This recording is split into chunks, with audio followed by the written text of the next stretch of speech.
it's cold. It's cold. You just have to count on body heat. You can't count on any other kind of heat. James and Susan Russaw have been together for 44 years.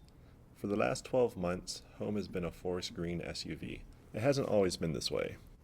We were for 8 years in a one-bedroom apartment in Palo Alto proper. For 8 years, $800 a month. We were naive to not understand that this was sub-market. We knew we were lucky, but it changed so drastically where we had to vacate based on it was renovation, and we went out into the real world thinking, well, we could get into some sort of subsidy, some subsidized housing. Wait lists were huge. We thought it wouldn't be too long, and months and months and months and months go by, and nothing happens. Until last year, people were allowed to sleep in their vehicles, but with the City Council approving the Vehicle Habitation Ordinance last August, that will soon change.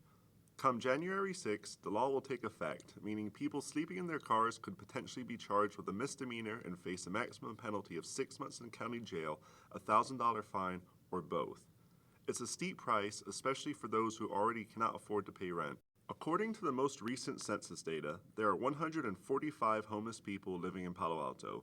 With a median home price of $1.8 million and rent skyrocketing to reflect an insatiable demand, some are left to rely on an even more competitive market for subsidized housing.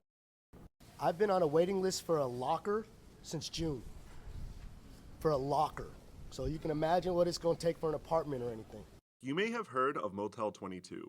When the shelters are full, for some, the only alternative to sleeping on a frigid bench in a public space like Palo Alto Transit Center is paying $2 to ride the jerky 22-line bus from San Jose to Palo Alto and back again. I used to be a software engineer, but next month I'll be 70, and they don't hire very many 70-year-old software engineers anymore here.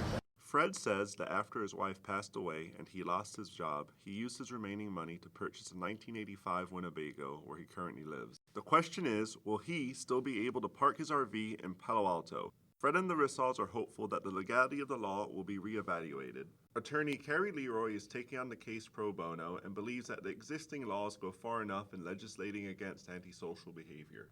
A similar law in Los Angeles is currently being reviewed in the Ninth Circuit Court, and the ruling could affect Palo Alto's law. We feel so powerless to the idea of not having the home, the property, the your home is your castle concept. We feel disenfranchised. This is Thomas Johnson reporting for the Peninsula Press, a project of the Stanford Graduate Program in Journalism.